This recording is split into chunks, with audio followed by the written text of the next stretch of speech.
Baru berumur 25 tahun dan sukses merintis bisnis fashion hijab, aku malah dipaksa membelikan 2 mobil dan rumah mewah untuk mertua serta iparku. Begitu aku tegas menolak tuntutan gila itu, Mas Ferdi tanpa ragu menjatuhkan talak 1 demi membela keluarganya yang tamak. Mereka tersenyum puas mengusirku, tanpa sadar bahwa talak itu justru mengunci rapat-rapat pintu gerbang kekayaan yang selama ini memberi mereka makan. Selamat datang di cerita Nela. Absen yuk, sahabat dari mana saja nih? Jangan lupa subscribe ya. Bagi yang sudah subscribe, semoga diberi rejeki yang mengalir. Suara denting sendok yang beradu dengan piring kaca terdengar lebih nyaring dari biasanya di ruang makan rumah kami yang minimalis. Aku duduk terdiam, memandangi piringku yang baru tersentuh separuh, sementara hawa dingin dari pendingin ruangan mendadak terasa mencekik leher. Di ujung meja, ibu mertuaku meletakkan gelasnya dengan hentakan kasar, sengaja memecah keheningan malam yang melelahkan setelah seharian aku mengurus operasional bisnis konveksi hijabku. Sorot matanya yang tajam dan dipenuhi ambisi langsung tertuju padaku, seolah-olah aku adalah target buruan yang sudah lama ia incar untuk disudutkan. "Rania, ibu sengaja mengumpulkan kalian di sini karena ada hal sangat penting yang harus kita selesaikan secepatnya," ujar ibu mertuaku membuka percakapan dengan nada suara yang dibuat sehalus mungkin, namun gagal menyembunyikan keangkuhannya. Aku melirik ke arah Mas Ferdi yang duduk di sebelahku, berharap suamiku itu akan memberikan tatapan penenang, atau setidaknya memegang tanganku di bawah meja.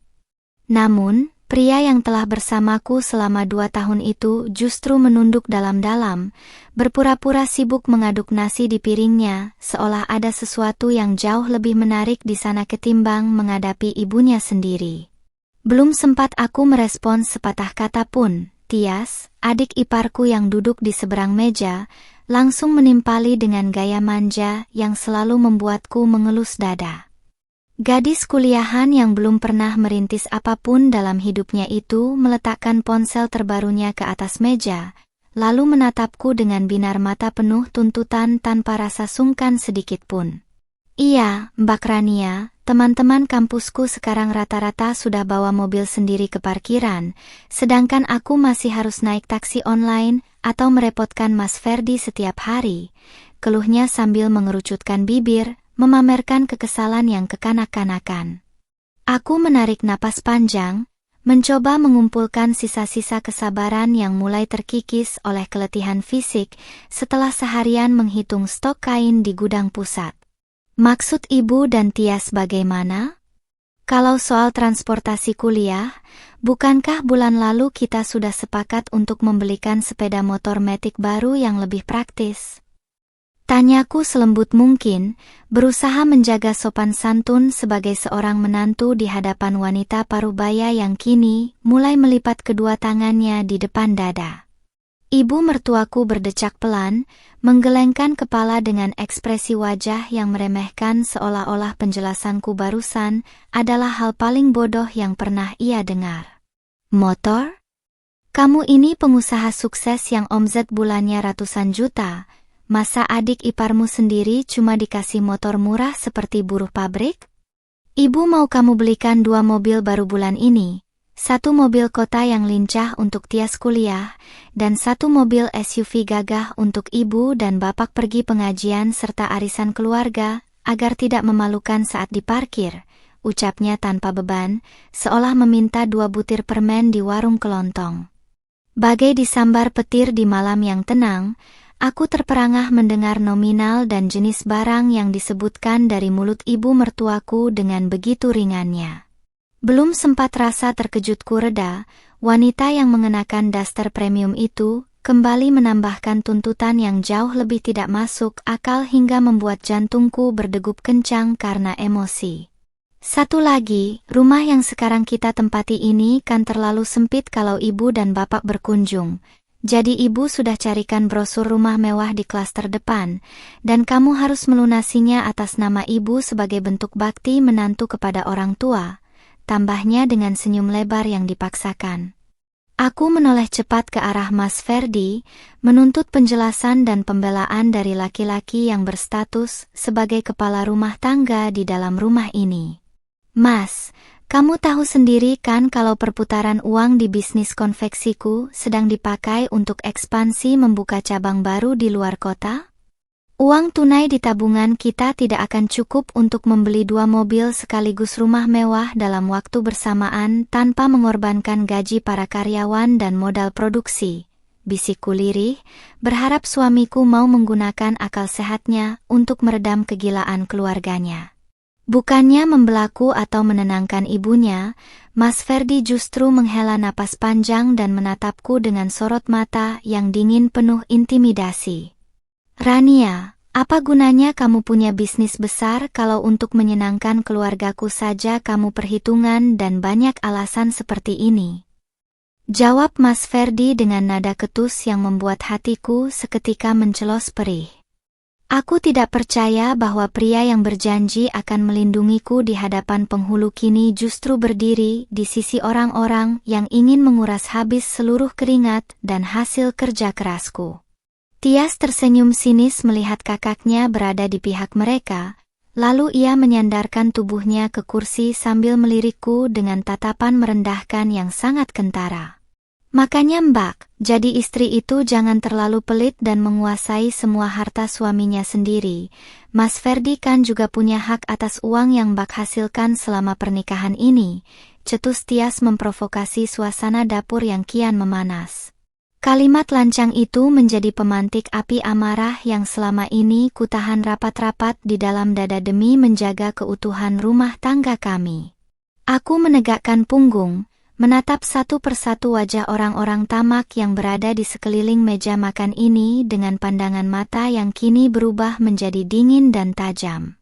Uang yang kupakai untuk membangun bisnis ini adalah modal murni dari warisan almarhum ayahku, bukan dari sepeser pun uang Mas Ferdi, jadi tidak ada alasan bagi kalian untuk merampasnya secara paksa, ujarku tegas, memotong semua angan-angan kosong mereka.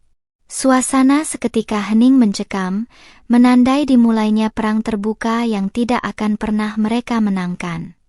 Kata-kataku yang lugas dan menghunjam langsung membuat suasana meja makan yang tadinya penuh tuntutan berubah menjadi sedingin es.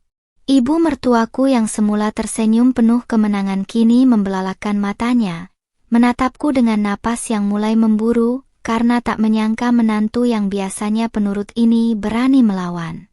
Tias pun seketika menghentikan kegiatannya bermain ponsel, menatapku dengan bibir cemberut yang kini berganti menjadi raut wajah penuh kekesalan, karena impiannya memiliki mobil kota baru mendadak buyar dalam sekejap. Rania, berani-beraninya kamu berbicara dengan nada seperti itu di depan ibu. Bentak Mas Ferdi sambil menggebrak meja makan hingga sendok dan garpu di atas piring kami berdenting keras. Laki-laki yang selama ini kupikir adalah pelindungku kini berdiri dari kursinya, menatapku dengan urat-urat leher yang menegang dan mata yang memerah, karena harga dirinya sebagai suami merasa diinjak-injak di hadapan keluarganya. Aku hanya menatapnya balik dengan pandangan datar, tanpa ada rasa takut sedikit pun yang tersisa di dalam hatiku. Kenapa aku harus takut, Mas? Apa yang kukatakan adalah kebenaran yang selama ini sengaja kalian abaikan demi memuaskan gengsi, jawabku tenang, sembari melipat serbet makan dengan rapi dan meletakkannya di samping piring. Aku berdiri dari kursi, membetulkan letak jilbabku yang sedikit bergeser, lalu menatap suamiku dan ibunya secara bergantian untuk menegaskan bahwa posisiku tidak akan goyah oleh gertakan murahan semacam itu. Ibu mertuaku ikut berdiri, tangannya yang dipenuhi cincin emas imitasi menunjuk-nunjuk tepat ke arah wajahku dengan gemetar karena amarah yang memuncak. Ferdi, lihat ini. Ini istri pilihanmu yang kamu bangga-banggakan karena pintar berbisnis? Belum ada 2 tahun menikah, dia sudah berani mengungkit-ungkit asal-usul hartanya dan merendahkan kita seolah-olah kita ini pengemis di rumahnya sendiri. Jerit ibu mertuaku dengan suara melengking, sengaja memanaskan situasi agar anaknya semakin naik pitam. Ibu tidak pernah mengemis, tapi ibu menuntut hal yang tidak masuk akal dari hasil keringatku sendiri yang bahkan belum tentu bisa kunikmati sepenuhnya. Sahutku menepis tuduhannya dengan kalimat yang terukur namun tajam.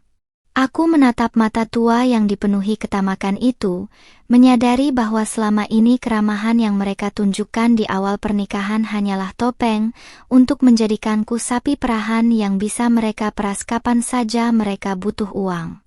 Tias yang merasa posisinya terancam langsung bangkit dari duduknya dan bersembunyi di balik lengan ibunya, memasang wajah paling menderita seolah-olah dia adalah korban di sini. Mas Ferdi, lihat Mbak Rania, dia pelit sekali. Padahal tiap hari di media sosial dia selalu pamer kalau butik hijabnya laris manis dan punya ribuan pelanggan, tapi membelikan mobil untuk adiknya sendiri saja seperti kehilangan seluruh hartanya. Rajuk Tias memprovokasi kakaknya dengan kalimat-kalimat yang egois. Mas Ferdi melangkah mendekatiku, memangkas jarak di antara kami hingga aku bisa merasakan deru napasnya yang syarat akan emosi dan ego yang terluka. Rania, dengar ya. Begitu kamu menikah denganku, maka seluruh dirimu dan apa yang kamu miliki adalah milikku dan menjadi hak keluargaku juga. Jangan pernah sombong dengan harta warisan itu, karena tanpa izinku sebagai suamimu untuk bekerja, butikmu itu tidak akan pernah ada artinya. Ucap Mas Ferdi dengan nada mengancam yang sangat merendahkan. Mendengar kalimat itu keluar dari mulut pria yang kupikir cerdas, aku hampir ingin tertawa saking mirisnya melihat bagaimana sebuah ego laki-laki bisa runtuh hanya karena masalah materi. Mengizinkanku bekerja, Mas? Kamu lupa kalau saat kita menikah, kamu sedang menganggur karena di PHK, dan butikmulah yang membayar seluruh biaya sewa kontrakan pertama kita hingga membayar cicilan utang-utang lamamu. Tanyaku dengan senyum getir yang langsung membungkam mulut suamiku seketika. Wajah Mas Ferdi seketika berubah menjadi merah kehitaman, rahasia memalukan yang selama ini ia tutup-tutupi dari ibu dan adiknya kini terbongkar di meja makan yang sakral ini. Ibu mertuaku tampak terkejut mendengarnya, namun alih-alih menegur anaknya yang tidak tahu diri, wanita parubaya itu justru semakin beringas membela putra kesayangannya demi menjaga nama baik keluarga mereka. Jangan memutarbalikkan fakta, Rania. Anakku Ferdi itu laki-laki terhormat, dia tidak mungkin hidup dari uang perempuan pelit dan tidak tahu berbakti sepertimu. Teriak ibu mertuaku membabi buta. Aku menarik napas dalam-dalam, merasakan sesak yang teramat sangat di dada namun buru-buru menekannya ke dasar hati, agar tidak berubah menjadi air mata di depan orang-orang ini.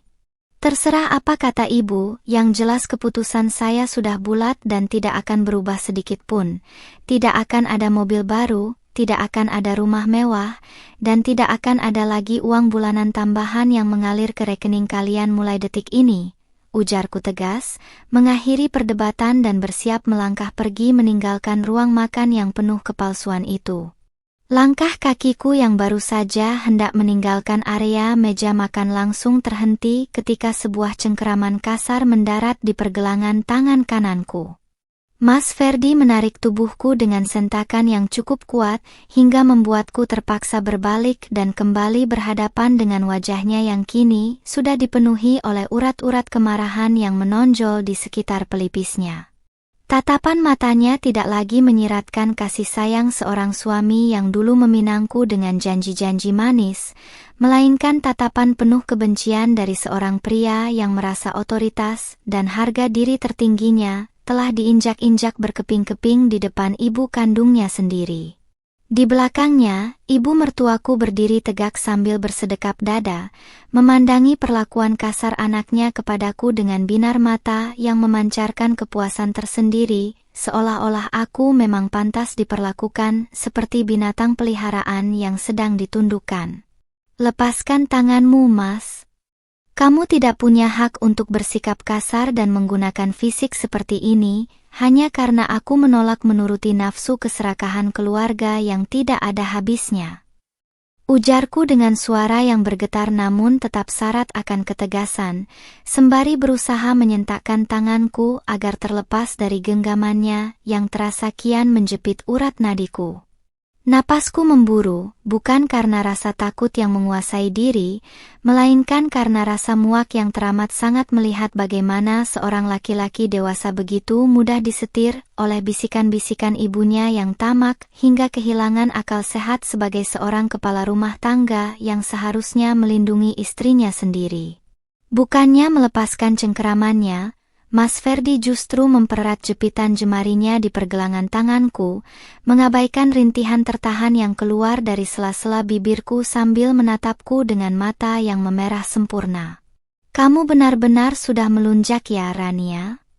Sejak bisnis hijabmu itu semakin dikenal orang dan menghasilkan banyak uang, kamu merasa posisi kamu sudah lebih tinggi dariku, hingga berani mendikte apa yang boleh dan tidak boleh kulakukan untuk keluargaku sendiri." Bentaknya dengan suara menggelegar yang menggema ke seluruh sudut ruangan rumah, membuat Tias yang semula berdiri di samping ibunya sempat tersentak kaget sebelum akhirnya kembali memasang wajah sinis menanti kehancuranku. "Ini bukan soal siapa yang lebih tinggi atau lebih rendah, Mas Ferdi, tapi ini soal logika dan keadilan di dalam sebuah hubungan rumah tangga yang sehat." Jawabku lantang, menatap lurus ke dalam manik matanya yang dipenuhi kabut amarah tanpa ada setitik pun niat untuk menundukkan pandanganku seperti yang biasa kulakukan dulu. "Keluargamu meminta aset senilai miliaran rupiah seolah-olah uang itu jatuh begitu saja dari langit, tanpa mau tahu bagaimana berdarah-darahnya aku mempertahankan bisnis ini dari kebangkrutan saat kamu sendiri hanya bisa duduk manis di rumah menikmati fasilitas mewah yang kusediakan setiap harinya tanpa rasa bersalah." Mendengar pembelaanku yang menelanjangi kenyataan hidupnya, ibu mertuaku langsung melangkah maju 2 kali, mendekati posisi kami berdua dengan wajah yang memerah padam karena rahasia kemalasan anaknya kembali diungkit di depan mata kepalanya sendiri. "Ferdi, kamu lihat sendiri kan bagaimana perempuan asing ini memperlakukan suaminya sendiri seperti seorang babu yang menumpang hidup di rumahnya." Teriak ibu mertuaku dengan suara melengking yang memekakan telinga, memprovokasi anaknya dengan kata-kata yang membakar sisa-sisa kesabaran Mas Ferdi yang memang sudah berada di titik nadir sejak tadi malam. "Kalau hari ini kamu tidak bisa memberikan pelajaran keras kepada istri kurang ajar ini, maka selamanya kamu tidak akan pernah dianggap sebagai laki-laki di dalam keluarga besar kita." Provokasi dari ibunya bagaikan bensin yang disiramkan ke dalam kobaran api yang membakar dada Mas Ferdi, membuat ego kelaki-lakiannya yang rapuh seketika meledak tanpa bisa dibendung lagi oleh akal sehat ataupun rasa cinta yang tersisa. Dia melepaskan cengkeraman tangannya dari pergelangan tanganku dengan sentakan kasar yang membuat tubuhku sempat terdorong ke belakang hingga membentur pinggiran meja makan yang keras. Laki-laki itu kemudian menegakkan tubuhnya, mengangkat dagunya tinggi-tinggi dengan ekspresi wajah yang mendadak berubah menjadi sangat dingin, angkuh, dan dipenuhi oleh kepuasan semu yang mengerikan seolah-olah dia baru saja memegang kendali penuh atas takdir hidupku ke depan.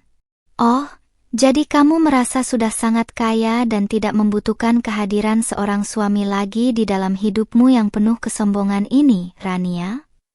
Tanya Mas Ferdi dengan nada suara yang sengaja direncanakan menjadi sangat pelan namun syarat akan ancaman yang mematikan.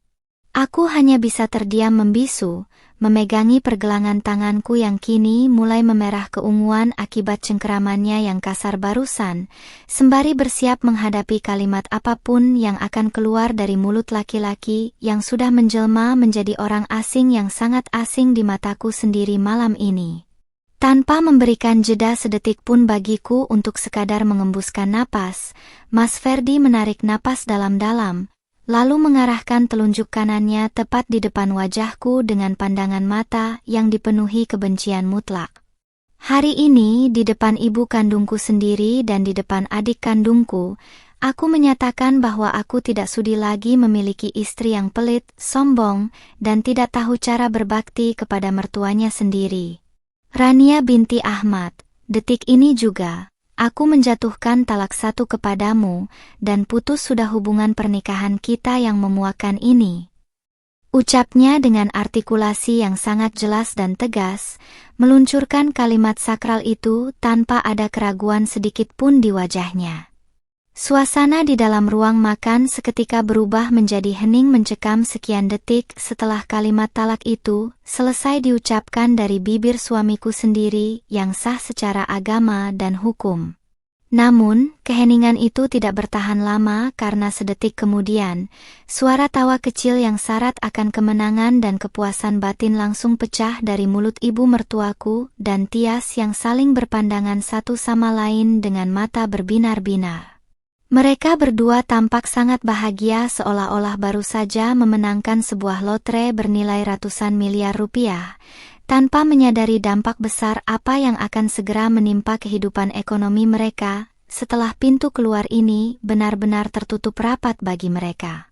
Aku memejamkan mata sejenak, merasakan sebuah desiran tajam yang menghantam dadaku mendengarkan kata cerai yang meluncur begitu mudahnya dari mulut pria yang dulu berjanji akan menjagaku hingga maut memisahkan kami. Namun, alih-alih menumpahkan air mata kelemahan atau bersujud memohon ampun di bawah kakinya seperti yang mereka harapkan, aku justru membuka mataku kembali dengan pandangan yang jauh lebih jernih, tenang, dan dipenuhi oleh rasa lega yang luar biasa yang belum pernah kurasakan selama 2 tahun terakhir ini. Aku menatap Mas Ferdi dengan senyum tipis yang syarat akan arti, menyadari bahwa dengan jatuhnya talak 1 ini, Tuhan baru saja menyelamatkan seluruh hidup dan harta kekuasaanku dari cengkeraman parasit-parasit yang tidak tahu diri ini. Tawa kemenangan ibu mertuaku masih menyisakan gema di sudut-sudut ruangan saat aku melangkah mundur, menjauhkan diri dari jangkauan Mas Ferdi yang masih berdiri dengan dada membusung angkuh. Wajahnya menunjukkan kepuasan yang semu, seolah-olah kalimat talak yang baru saja ia muntahkan adalah sebuah senjata pamungkas yang berhasil meruntuhkan duniaku dan membuatku bertekuk lutut memohon ampun. Namun, ketika mereka bertiga melihat tidak ada satupun tetes air mata yang jatuh membasahi pipiku, melainkan sebuah helaan napas lega yang panjang, raut wajah penuh kemenangan di hadapanku itu perlahan-lahan mulai berubah menjadi kebingungan yang nyata. "Kenapa diam saja, Rania? Kamu syok mendengarnya, sampai tidak bisa menangis dan mengemis meminta maaf atas segala kesombonganmu?" Sindir Tias dengan nada suara yang melengking riang, melangkah maju dari balik punggung ibunya untuk ikut menikmati apa yang ia kira sebagai momen kehancuranku. Gadis itu berkacak pinggang, menatapku dari ujung kepala hingga ujung kaki dengan pandangan meremehkan seolah-olah setelah perceraian ini, aku akan langsung menjadi gelandangan yang kehilangan arah hidup dan jatuh miskin dalam semalam tanpa perlindungan dari kakaknya yang tidak tahu diri itu. Aku tidak meladeni ucapan Tias yang kekanak-kanakan, melainkan mengalihkan pandanganku lurus-lurus kepada Mas Ferdi yang kini mulai tampak salah tingkah melihat ketenanganku yang tidak wajar bagi seorang istri yang baru saja ditalak. "Terima kasih, Mas Ferdi, karena kamu sudah mempermudah segalanya dan mengembalikan kebebasanku tanpa perlu aku yang bersusah payah mengajukan gugatan ke pengadilan agama," ujarku dengan nada suara yang sangat tenang, datar, dan tanpa beban sedikit pun, membuat kalimatku itu terdengar bagai tamparan keras yang langsung menghapus sisa-sisa keangkuhan di wajah suamiku. Ibu mertuaku berdecak keras, wajah paruh bayanya menegang mendengar respons yang jauh dari ekspektasi liarnya tentang seorang menantu yang ketakutan setengah mati menjadi janda. "Jangan berlagak tegar dan sombong kamu, Rania. Ferdi ini laki-laki yang punya harga diri tinggi, dia tidak akan sudi menarik kembali kata-katanya meskipun kamu menangis darah setelah kami pergi dari sini," sahut ibu mertuaku dengan suara ketus, mencoba menutupi rasa herannya melihat keteguhan sikapku yang sama sekali tidak goyah oleh badai yang mereka ciptakan sendiri. Siapa yang bilang kalau ibu dan kalian semua boleh tetap tinggal di sini sampai besok pagi? Tanyaku balik dengan alis yang terangkat sebelah, sengaja memberikan jeda penekanan pada setiap kata yang kuucapkan agar maknanya meresap sempurna ke dalam otak mereka yang tamak. Aku melangkah menuju laci meja kerja kecil di sudut ruang tengah, membuka kuncinya dengan tenang, lalu mengeluarkan sebuah map dokumen berlogo Garuda yang sangat familiar dan membawanya kembali ke hadapan 3 orang yang mendadak terdiam membisu itu. Aku menjatuhkan map tebal tersebut tepat di atas meja makan, tepat di samping sisa piring makanan mereka yang belum sempat dibersihkan, hingga menimbulkan suara debukan yang cukup keras. Silakan dibaca baik-baik, terutama pada lembar sertifikat kepemilikan tanah dan bangunan rumah ini, agar kalian tidak salah paham mengenai siapa yang sebenarnya punya hak untuk mengusir dan siapa yang harus segera angkat kaki dari sini, ucapku sembari melipat kedua tangan di depan dada. Menatap mereka yang kini mulai saling berpandangan dengan raut wajah yang mendadak berubah menjadi pucat pasi.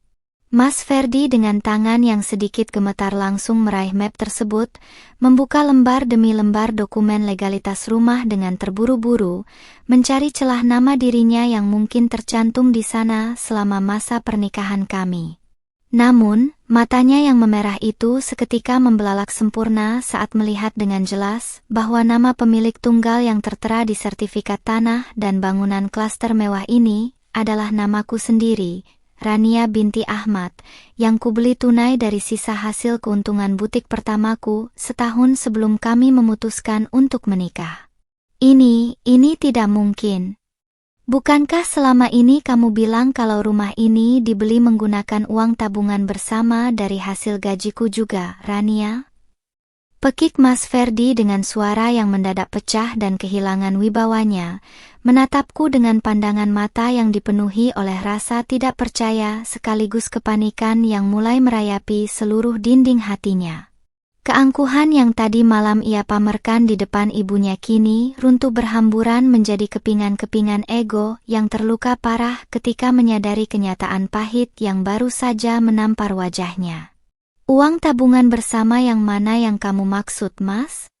Uang gajimu sebagai staf administrasi biasa yang habis dalam waktu 1 minggu hanya untuk membayar cicilan kartu kreditmu dan membelikan barang-barang mewah untuk ibu dan adikmu ini.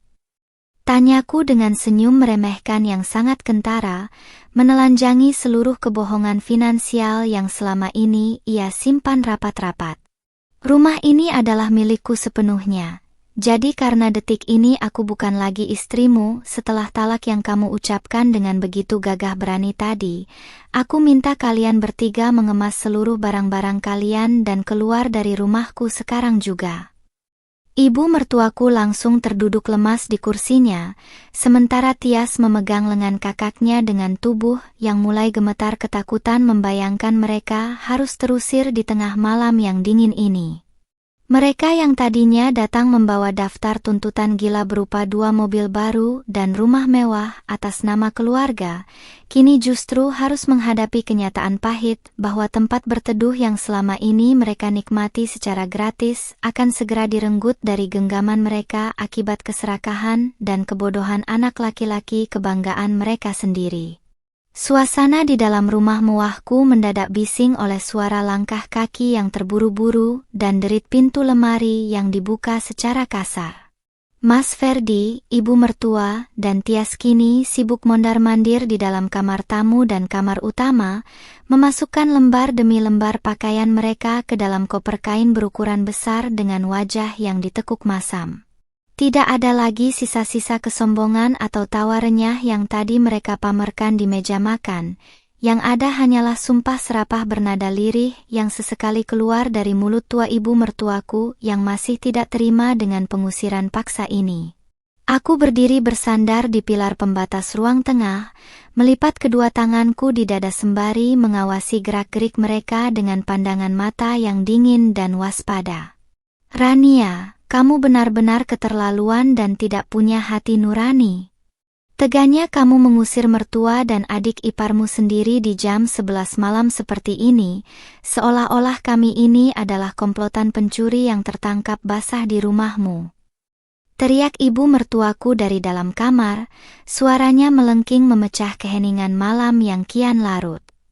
Beliau melangkah keluar sambil menyeret sebuah koper merah, menatapku dengan mata yang sembab karena menahan rasa malu yang teramat sangat jika sampai tetangga sekitar klaster melihat mereka keluar membawa banyak barang di tengah malam.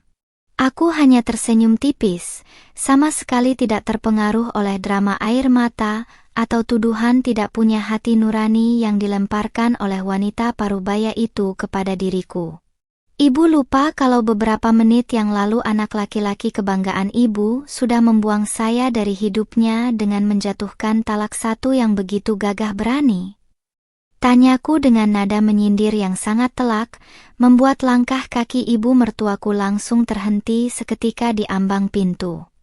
Sejak kalimat itu keluar dari mulut Mas Ferdi, hubungan kita sudah putus, Bu. Jadi untuk apa saya menampung orang asing yang berniat memeras harta saya di bawah atap rumah saya sendiri? Tias keluar dari kamar sebelah dengan air mata yang mulai bercucuran membasahi pipinya yang tadi malam penuh dengan bedak tebal dan keangkuhan seorang gadis manja. Dia membawa 2 tas jinjing besar berisi koleksi tas dan sepatu bermerek yang semuanya dibeli menggunakan kartu kredit atas namaku selama setahun terakhir ini. Mbak Rania tega sekali, besok pagi aku ada kelas pagi di kampus. Bagaimana caranya aku bisa pergi kalau malam ini kami harus terusir tanpa tahu harus tinggal di mana? Isak Tias, mencoba mencari simpati yang sayangnya sudah mati total di dalam lubuk hatiku yang terdalam. Kamu bisa naik angkutan umum atau taksi online seperti yang tadi kamu keluhkan di meja makan, Tias. Bukankah itu hal yang biasa dilakukan oleh mahasiswa yang tahu diri dan tidak memaksakan gengsi?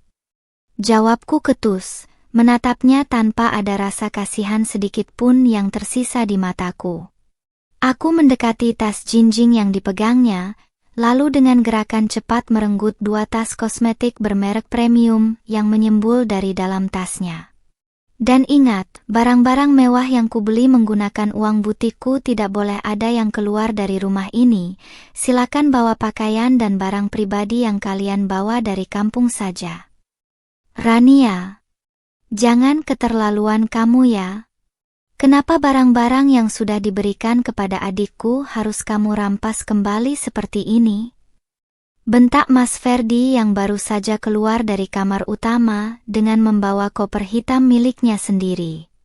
Wajah suamiku, atau lebih tepatnya mantan suamiku, kini tampak sangat kusut, rambutnya berantakan, dan dasinya sudah dilepas paksa, menghilangkan seluruh wibawa seorang pria kantoran yang selama ini selalu ia pamerkan di hadapan teman-teman sejawatnya.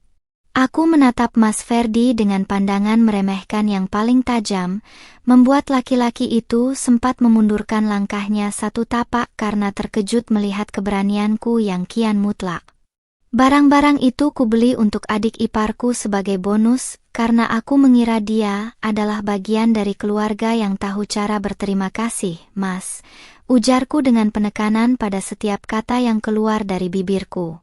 Tapi karena sekarang kita sudah menjadi orang asing, aku berhak mengambil kembali apa yang dibeli dengan uang hasil keringatku sendiri. Lagi pula, bukankah kamu tadi bilang kalau kamu laki-laki terhormat yang tidak butuh harta dari istri yang pelit? Mendengar sindiran keras itu, Mas Ferdi hanya bisa mengepalkan kedua tangannya dengan erat hingga buku-buku jarinya memutih. Namun dia tidak berani lagi membentak atau menggebrak apapun karena tahu posisinya kini berada di ujung tanduk. Dia melirik ke arah ibunya yang mulai menangis meratapi nasib mereka yang mendadak terlantar di jalanan klaster perumahan mewah, yang selama ini menjadi tempat mereka menyombongkan diri kepada kerabat di kampung halaman. Ego kelaki-lakiannya yang tadi membubung tinggi saat menjatuhkan talak kini lenyap tak berbekas, berganti dengan rasa frustrasi yang mendalam karena menyadari kebodohannya sendiri. Sudah selesai semua? Kalau sudah, silakan keluar sekarang juga karena petugas keamanan klaster sudah saya hubungi, untuk membantu mengawal kalian sampai ke gerbang depan agar tidak mengganggu ketenangan tetangga lain," ucapku sembari membuka pintu depan rumah lebar-lebar, membiarkan angin malam yang dingin berembus masuk ke dalam ruang tengah. Di luar pagar rumah, 2 orang satpam perumahan dengan seragam lengkap tampak sudah berdiri bersiap dengan sepeda motor mereka, membuat wajah ibu mertuaku semakin pucat pasi karena menyadari aib ini akan segera tersebar luas. Dengan langkah yang gontai dan kepala tertunduk dalam-dalam, Mas Ferdi memimpin ibu dan adiknya berjalan keluar melewati pintu rumahku tanpa berani menatap wajahku sedikit pun. Ibu mertuaku terus bergumam menyumpahi diriku, sementara Tias hanya bisa menangis sesenggukan meratapi nasibnya yang batal mendapatkan mobil kota baru impiannya. Begitu tubuh mereka bertiga melewati pagar halaman, aku langsung menutup pintu kayu jati rumahku dengan bantingan keras, lalu menguncinya rapat-rapat, memutus seluruh mata rantai penderitaan yang selama 2 tahun ini mengurung kebebasanku sebagai seorang wanita. Sinar matahari pagi yang cerah menerobos masuk melalui celah-celah gorden ruang tengah rumahku, membawa kehangatan baru yang sudah sangat lama tidak kurasakan di dalam hati ini. Aku duduk di sofa dengan secangkir teh hangat di tangan, memandangi suasana rumah yang kini terasa begitu lapang, tenang, dan damai tanpa adanya teriakan manja Tias atau sindiran tajam dari ibu mertuaku. Setelah 2 tahun hidup dalam tekanan psikologis untuk selalu memenuhi standar keserakahan mereka, detik ini aku akhirnya bisa bernapas lega dan menyadari betapa berharganya keputusan tegas yang kuambil tadi malam untuk mendepak parasit-parasit itu dari kehidupanku. Ponsel pintar yang kuletakkan di atas meja kopi sejak subuh tadi terus-menerus bergetar dan menyala, menampilkan puluhan panggilan tidak terjawab dan ratusan pesan singkat dari nomor Mas Ferdi serta ibu mertua.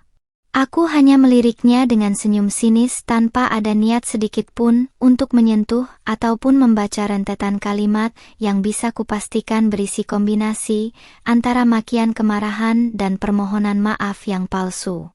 Mereka pikir, setelah kalimat sakral talak itu dijatuhkan dengan begitu angkuh di depan meja makan, mereka bisa dengan mudah menariknya kembali begitu mengetahui bahwa mereka tidak punya tempat untuk berteduh. Baru saja aku hendak menyesap tehku yang mulai menghangat, sebuah ketukan keras yang bertubi-tubi terdengar dari balik pintu depan rumah, merusak keheningan pagi yang berharga ini. Aku menghela napas panjang, meletakkan cangkir porselenku dengan perlahan, lalu melangkah menuju pintu dengan raut wajah yang kembali mengeras menjadi sedingin es. Begitu daun pintu kubuka lebar-lebar, sosok Mas Ferdi sudah berdiri di sana dengan penampilan yang sangat mengenaskan. Kemeja kerjanya yang kemarin tampak kusut masai, matanya merah berkantung tebal karena kurang tidur, dan wajah rupawannya kini dipenuhi gurat keputusasaan yang mendalam. "Rania, tolong dengarkan penjelasanku dulu, tolong jangan seperti ini, Rania," ucap Mas Ferdi dengan suara yang bergetar parah, langsung melangkah maju mencoba meraih kedua tanganku yang dengan cepat kuhindari dengan menarik tubuhku ke belakang. Laki-laki yang tadi malam berdiri dengan dada membusung angkuh kini menatapku dengan pandangan mata yang memohon, seolah-olah seluruh harga diri kelaki-lakian yang ia agung-agungkan di depan ibunya telah runtuh total dan menguap bersama angin malam. "Mau menjelaskan apa lagi, Mas? Bukankah semuanya sudah sangat jelas dan selesai tadi malam setelah kamu menjatuhkan talak 1 kepadaku dengan begitu gagah berani?" Tanyaku dengan nada suara yang sangat datar dan tenang, berdiri tegak di ambang pintu tanpa memberikan ruang sedikit pun baginya untuk melangkah masuk ke dalam rumahku. "Kamu sudah mengembalikan aku kepada orang tuaku secara agama, jadi detik ini tidak ada lagi urusan di antara kita selain proses administrasi perceraian di pengadilan agama yang akan segera diurus oleh pengacaraku." Wajah Mas Ferdi seketika memucat mendengar kata pengacara keluar dari mulutku, menyadari bahwa aku tidak sedang menggertak atau bermain-main dengan ucapanku sejak semalam. "Rania, aku mengaku salah. Aku hilaf tadi malam karena emosiku terpancing oleh ucapan ibu dan Tias yang terus-menerus mendesakku. Ratapnya dengan suara yang kian lirih, bahkan kini kedua lututnya tampak bergetar seolah-olah ia siap bersujud di lantai teras rumahku demi mendapatkan pengampunan. Kami semalam terpaksa tidur di hotel melati yang kotor di pinggir kota, karena uang di dompetku tidak cukup untuk menyewa kamar yang layak, dan ibu sekarang sedang jatuh sakit karena syok dengan semua kejadian ini. Mendengar kabar tentang ibu mertuaku yang jatuh sakit, tidak ada satupun percikan rasa iba atau bersalah yang muncul di dalam hatiku yang kini telah membatu untuk mereka.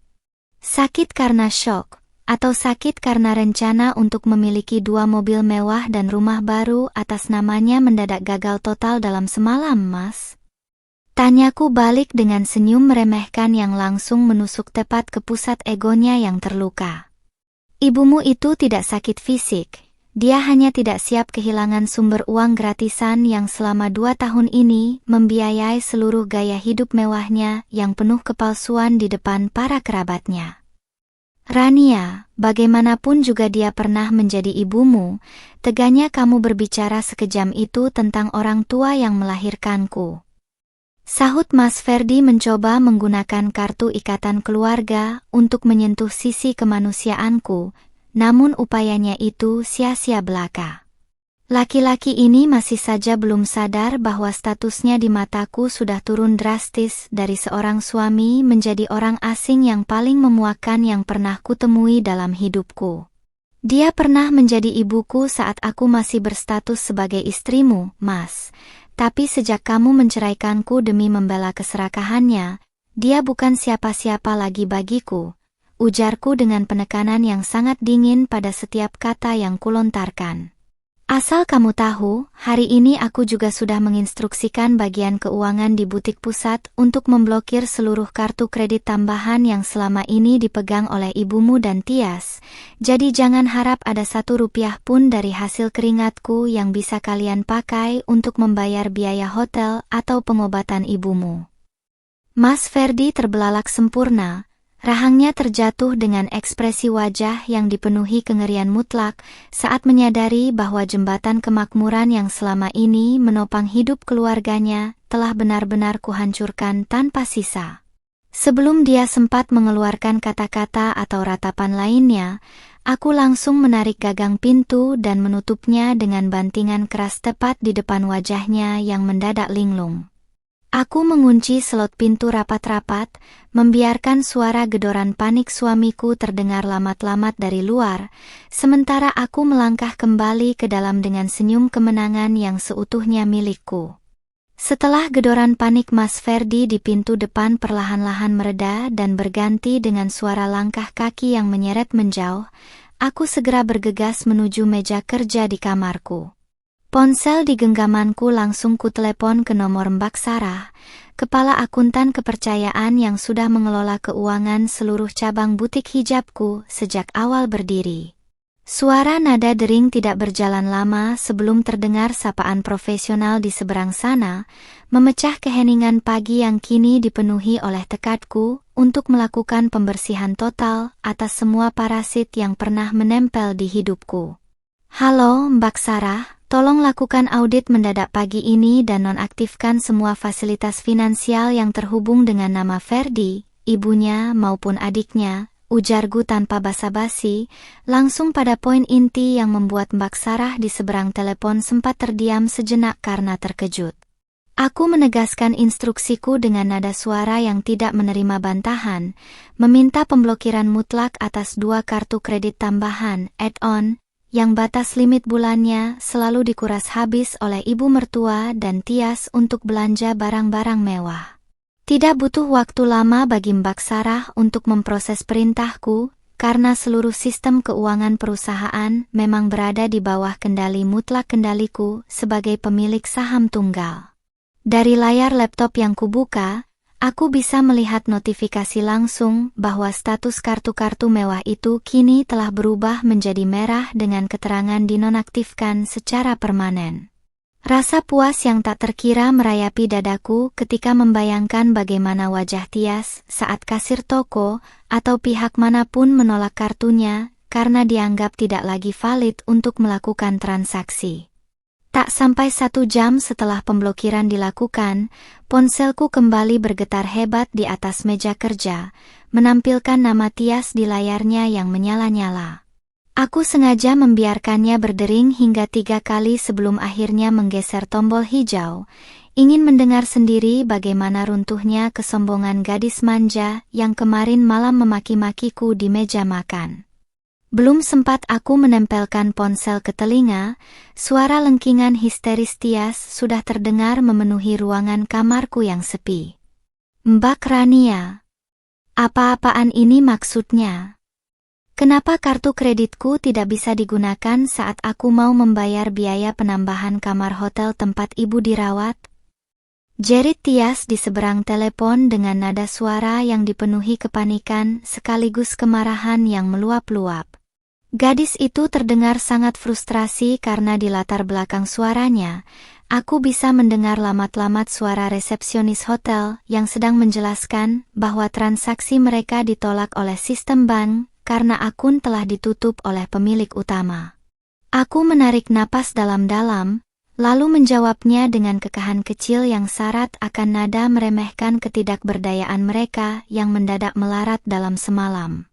"Bukannya kakakmu yang hebat itu sudah menjatuhkan talak 1 kepadaku semalam di depan mata ibumu sendiri, Tias?" tanyaku retoris, sengaja mengingatkan kembali momen keangkuhan mereka, agar mereka sadar akan sebab dari akibat yang mereka terima hari ini. "Jadi, berdasarkan hukum apa seorang mantan kakak ipar harus tetap membiayai kamar hotel dan gaya hidup mewah dari orang-orang yang sudah membuangnya? Tapi ibu sedang lemas dan butuh istirahat di tempat yang layak, Mbak." Mas Ferdi sekarang sedang kebingungan mencari pinjaman uang ke teman-temannya, tapi belum ada yang merespons. Sahut Tias dengan suara yang mulai serak, beralih dari nada membentak menjadi rengekan minta kasihan yang terdengar sangat menjijikkan di telingaku. Keangkuhannya sebagai mahasiswi gaul yang suka memamerkan barang bermerek di kampus kini runtuh total, digantikan oleh realitas pahit bahwa tanpa uangku, dia hanyalah seorang gadis biasa yang tidak punya apa-apa. "Kalau kakakmu tidak punya uang untuk menyewa hotel mewah, bawa ibumu pulang ke rumah kontrakannya di kampung. Jangan memaksakan gengsi di kota besar kalau dompetnya kosong," jawabku tajam, memotong semua alasan keluh kesahnya tanpa memberikan ruang bagi rasa iba untuk menyusup ke dalam hatiku. "Kalian yang memulai peperangan ini dengan ketamakan gila memintaku membelikan 2 mobil dan rumah. Jadi sekarang nikmati sendiri hasil dari kebodohan laki-laki pilihan kalian yang mengira talaknya bisa menghancurkan hidupku." Di seberang telepon, aku bisa mendengar suara ibu mertuaku yang merebut paksa ponsel dari tangan Tias. Terdengar napasnya yang memburu kasar menahan amarah yang teramat sangat. "Rania, kamu perempuan durhaka. Ibu sumpahin bisnismu bangkrut dan hidupmu melarat karena sudah menelantarkan mertua dan suamimu sendiri," teriak wanita tua itu dengan sisa-sisa kekuatannya, menyumpahiku dengan kalimat-kalimat kutukan yang justru terdengar seperti musik klasik yang menghibur di telingaku. "Sumpahmu tidak akan pernah mempan, Bu, karena doa orang-orang yang dizalimi dan diperas seperti akulah yang akan didengar oleh Tuhan," ujarku tenang sebelum akhirnya memutuskan sambungan telepon secara sepihak tanpa menunggu respons makian mereka selanjutnya. Aku langsung memasukkan nomor telepon mereka bertiga ke dalam daftar hitam pemblokiran kontak, memastikan bahwa tidak akan ada lagi polusi suara dari keluarga parasit itu yang bisa mengusik ketenangan dan kedamaian hidup baruku ke depan. Tepat pukul 9 pagi, aku melangkah masuk ke dalam kantor pusat butik hijabku yang terletak di kawasan bisnis strategis. Para staf dan karyawan menyapaku dengan ramah dan penuh hormat, sebuah atmosfer profesional yang selalu berhasil mengembalikan energi positifku yang sempat terkuras. Namun, begitu aku duduk di kursi kebesaran ruang kerjaku, Mbak Sarah mengetuk pintu dan masuk dengan raut wajah yang tampak bimbang, membawa sebuah map laporan audit internal yang baru saja ia selesaikan terkait penggunaan dana operasional selama beberapa bulan terakhir. Ada apa, Mbak Sarah? Apakah ada kejanggalan dalam pemblokiran akun dan fasilitas keuangan keluarga Ferdi tadi pagi? Tanyaku langsung, menyadari ada sesuatu yang tidak beres dari gerak-gerik sekretaris, sekaligus akuntan kepercayaanku ini. Mbak Sarah meletakkan map tersebut di atas meja kerjaku, lalu menghela napas panjang sebelum mulai menjelaskan temuan yang cukup mengejutkan mengenai aliran dana yang selama ini tidak pernah kuperiksa secara detail karena terlalu mempercayai mantan suamiku itu. Ini bukan soal pemblokiran kartu kredit mereka, Bu Rania, tapi soal dana operasional cabang pembantu yang selama ini dikelola oleh Pak Ferdi sebagai kepala pengawas eksternal, ujar Mbak Sarah dengan nada suara yang sangat berhati-hati, menunjuk pada beberapa grafik pengeluaran yang melonjak tajam secara tidak wajar. Kami menemukan adanya nota-nota fiktif pembelanjaan bahan baku kain dan biaya renovasi gudang yang setelah kami cek ke lapangan, ternyata semua proyek itu sama sekali tidak pernah ada alias palsu. Bagai disengat aliran listrik, aku menarik map tersebut dan membaca setiap baris angka serta tanda tangan persetujuan yang tertera di atas kertas putih itu. Di sana tertulis jelas nama Ferdiansyah, lengkap dengan tanda tangannya yang digoreskan tanpa ragu untuk mencairkan dana tunai perusahaan sebesar ratusan juta rupiah selama 6 bulan berturut-turut. Laki-laki yang tadi malam berlagak sebagai suami terhormat yang suci dari harta istri, ternyata di belakangku telah menjelma menjadi seorang pencuri yang merampok uang perusahaanku demi membiayai gengsi keluarganya. Jumlah total dana yang digelapkan oleh Pak Ferdi selama setengah tahun ini mencapai hampir 350 juta rupiah, Bu Rania, tambah Mbak Sarah, melengkapi kenyataan pahit yang kini membuat kedua tanganku mengepal erat menahan amarah yang mendidih di dalam dada. Dari penelusuran kas kecil, uang tunai itu dicairkan secara bertahap dengan alasan darurat, dan beberapa vendor mengaku bahwa uangnya justru ditransfer langsung ke rekening pribadi ibu mertua dan adik ipar Anda. Aku menyandarkan tubuhku ke sandaran kursi kerja, menatap langit-langit ruangan dengan senyum getir yang perlahan-lahan berubah menjadi tawa dingin yang syarat akan kepuasan tersembunyi. Kejahatan Mas Ferdi ini seolah menjadi hadiah instan dari Tuhan yang memberiku senjata pamungkas untuk menjatuhkannya sampai ke dasar jurang kehancuran yang paling dalam. Laki-laki bodoh itu mengira dengan menceraikanku dia bisa keluar sebagai pemenang yang mengorbankan perasaan seorang istri, tanpa sadar bahwa dia baru saja menyerahkan lehernya sendiri ke dalam jeruji besi. Mbak Sarah, tolong kumpulkan semua bukti nota fiktif ini, rekam jejak transfer, dan surat pernyataan dari para vendor yang namanya dicatut oleh Ferdi. Perintahku dengan nada suara yang sangat tenang namun beraura mematikan, membuat Mbak Sarah langsung mengangguk patuh tanpa banyak bertanya lagi. Hari ini juga, buatkan surat laporan resmi atas tindakan penggelapan dalam jabatan dan penipuan atas nama Ferdiansyah ke Polres Metro Kota ini. Jangan beri dia celah untuk damai. Tidak butuh waktu lama bagi tim hukum perusahaanku untuk merampungkan berkas laporan tersebut karena semua bukti yang dikumpulkan oleh Mbak Sarah sudah sangat valid dan tidak bisa diganggu-gugat. Menjelang siang hari, 2 orang petugas kepolisian berpakaian preman bersama tim hukumku sudah bergerak menuju kantor instansi tempat Mas Ferdi bekerja sebagai staf administrasi biasa. Aku sengaja meminta proses penjemputan dilakukan di tempat kerjanya, agar seluruh rekan kerja dan atasan Mas Ferdi tahu tabiat asli dari pria yang selalu berlagak sok kaya itu. Melalui laporan langsung dari pengacaraku yang ikut ke lapangan, Mas Ferdi kabarnya langsung pucat pasi dan gemetar hebat saat 2 polisi mendatanginya di tengah-tengah rapat divisi. Dia mencoba mengelak dan berteriak bahwa ini hanya masalah kesalahpahaman rumah tangga, namun begitu disodorkan berkas laporan resmi beserta bukti tanda tangan palsunya, laki-laki itu tidak bisa berkutik sedikit pun.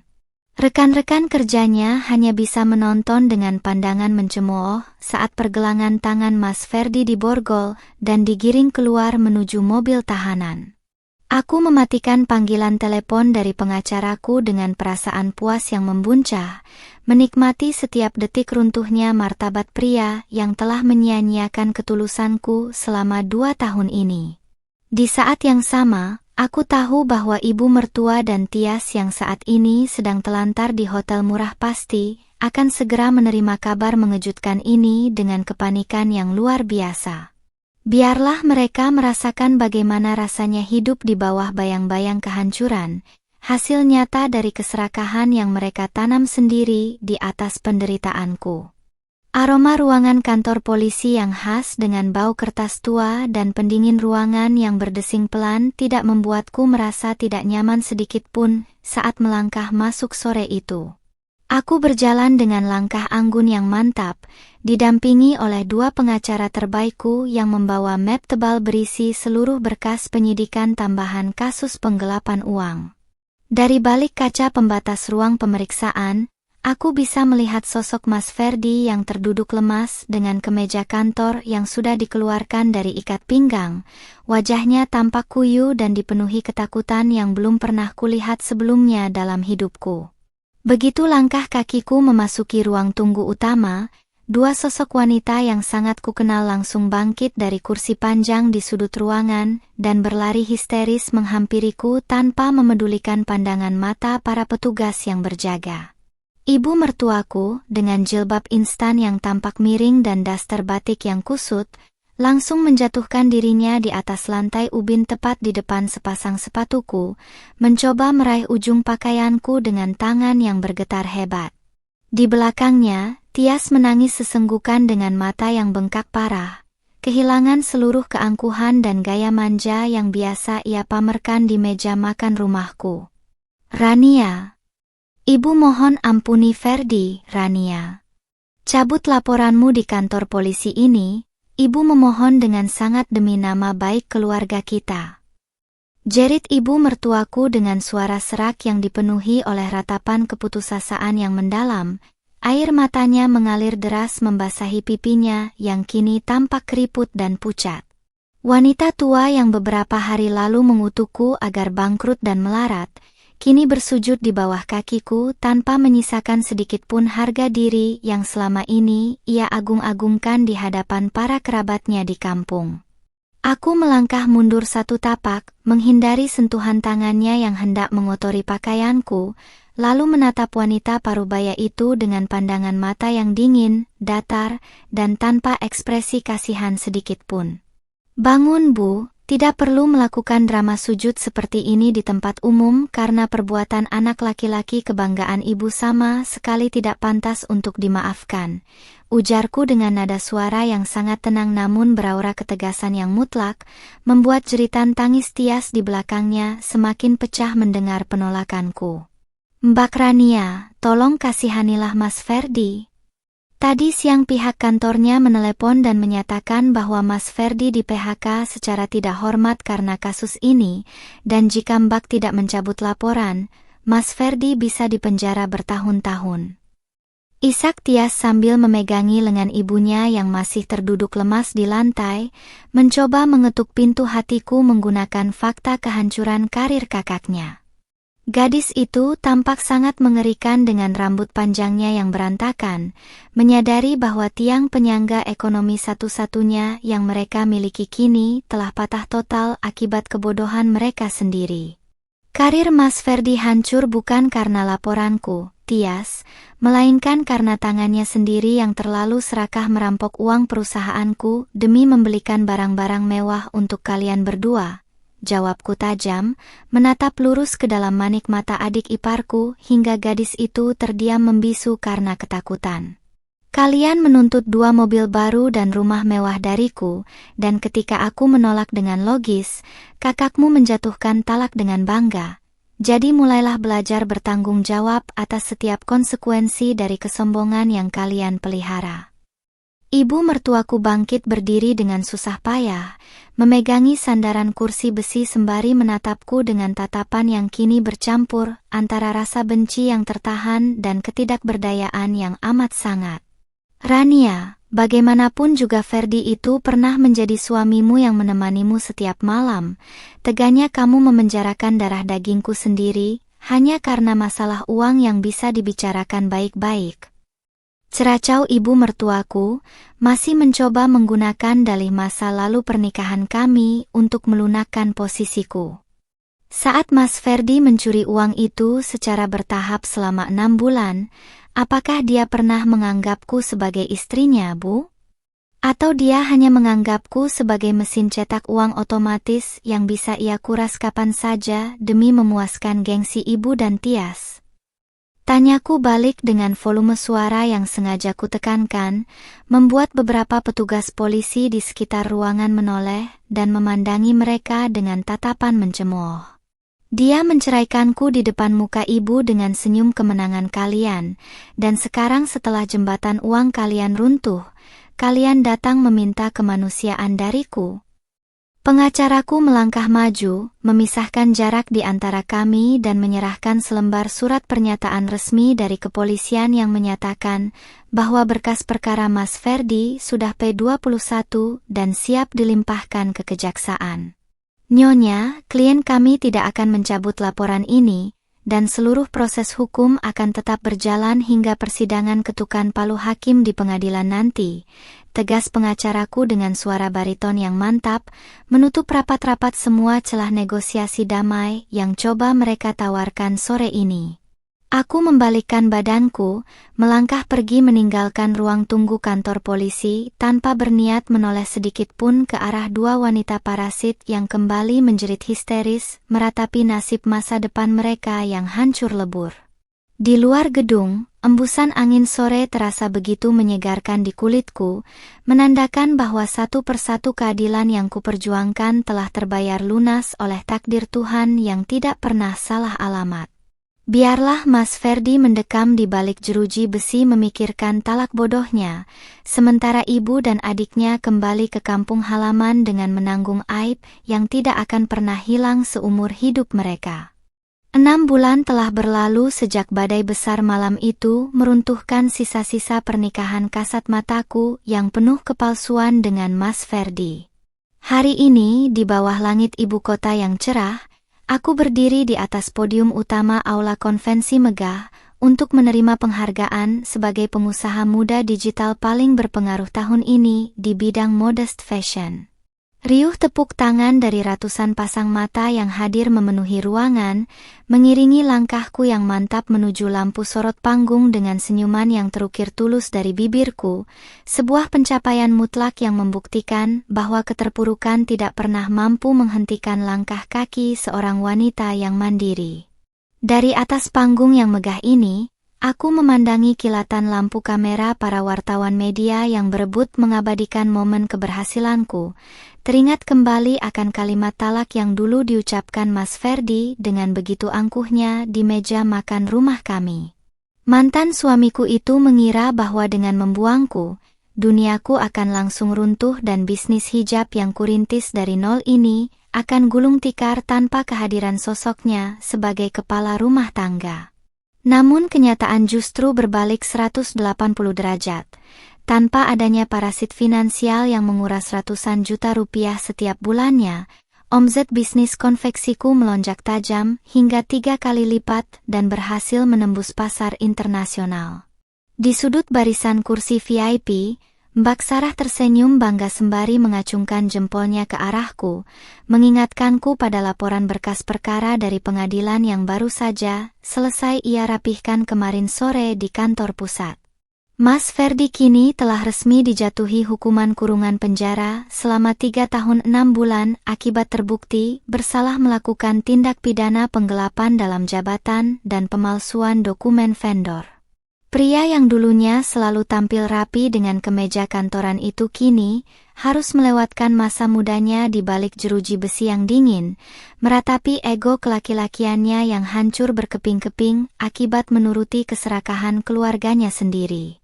Kabar mengenai nasib ibu mertuaku dan Tias pun tidak kalah mengenaskan sejak anak laki-laki kebanggaan mereka itu dieksekusi oleh pihak kejaksaan ke lembaga pemasyarakatan.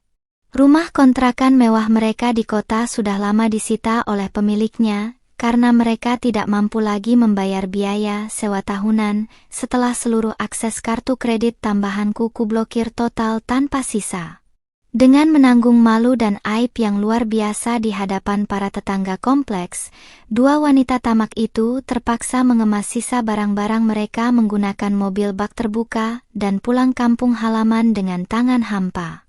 Tias, gadis manja yang dulu berteriak menuntut dibelikan mobil kota baru demi gengsi di hadapan teman-teman kuliahnya, kini dikabarkan telah mengajukan cuti panjang dari kampusnya, karena tidak kuat menahan perundungan dari lingkungan sekitar. Tidak ada lagi tas ataupun kosmetik bermerek premium yang menempel di tubuhnya. Yang tersisa hanyalah kenyataan pahit bahwa dia harus membantu ibunya berjualan kue basah keliling di pasar tradisional kampung untuk sekadar memenuhi kebutuhan makan mereka sehari-hari. Gengsi tinggi yang dulu mereka agungkan di atas penderitaanku kini telah mengubur masa depan mereka sendiri ke dalam jurang kemiskinan yang nyata. Keberhasilan terbesar seorang wanita bukanlah saat dia mampu bertahan dalam hubungan yang beracun, melainkan saat dia berani melangkah keluar dan membuktikan bahwa takdir hidupnya berada di tangan Tuhan, bukan di bawah kendali manusia yang tamak. Ujarku dengan lantang melalui pengeras suara podium saat memberikan pidato kemenangan singkatku. Kalimat itu kusampaikan dengan penekanan yang syarat akan emosi, dedikasi mendalam untuk seluruh wanita di luar sana yang mungkin saat ini sedang mengalami tekanan mental dan pemerasan finansial yang sama oleh lingkaran keluarga yang tidak tahu diri. Gemuruh tepuk tangan kembali pecah memenuhi seisi ruangan aula konvensi setelah aku mengakhiri pidatoku dengan sebuah anggukan hormat yang elegan. Aku turun dari panggung dengan perasaan yang begitu ringan, seolah-olah seluruh beban berat yang menggelayuti pundakku selama 2 tahun pernikahan kemarin telah menguap sepenuhnya bersama angin sore. Gelar janda berusia 25 tahun yang awalnya coba mereka sematkan sebagai tanda kehancuran dan kelemahan sosial, kini justru menjelma menjadi simbol kekuatan, kemandirian, dan kemakmuran mutlak yang seutuhnya milikku. Selesai acara penghargaan, aku melangkah menuju area parkir khusus VIP di mana sebuah mobil SUV mewah berwarna hitam legam, jenis mobil yang dulu sempat diminta paksa oleh ibu mertuaku, telah berdiri gagah menungguku. Supir pribadiku dengan cekatan membukakan pintu penumpang belakang, mempersilakanku masuk ke dalam kabin mobil yang nyaman dan beraroma terapi yang menenangkan pikiran. Aku menyandarkan punggungku di atas jok kulit yang empuk, memandangi pantulan wajahku di kaca jendela yang menggelap sembari mengembuskan napas lega yang teramat panjang atas kebebasan ini. Mobil mewahku perlahan-lahan mulai membelah jalanan kota yang padat, membawaku pulang menuju rumah klaster modernku yang kini telah menjelma menjadi istana kedamaian yang sejati tanpa ada lagi polusi suara dari orang-orang serak yang serakah.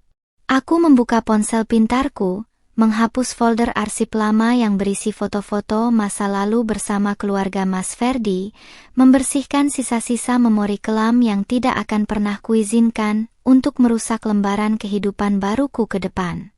Tuhan benar-benar Maha Adil. Dia menutup satu pintu hubungan yang penuh kepalsuan demi membukakan puluhan gerbang rezeki dan kemuliaan yang jauh lebih tinggi bagi hambanya yang dizalimi. Kini, di usiaku yang masih sangat muda dan produktif, aku siap melangkah menyongsong masa depan yang berkilau dengan tekad yang kian bulat dan sayap bisnis yang semakin melebar luas ke berbagai penjuru negeri. Cerita penderitaanku bersama mantan suami dan mertua tamak telah resmi berakhir di ketukan palu sidang pengadilan, digantikan oleh babak baru tentang kejayaan seorang wanita berhijab yang menolak untuk tunduk pada keserakahan manusia. Aku memejamkan mataku perlahan dengan senyuman kemenangan yang mengembang sempurna di sela bibirku, menyadari bahwa akhir dari sebuah badai adalah pelangi kesuksesan yang tiada tara.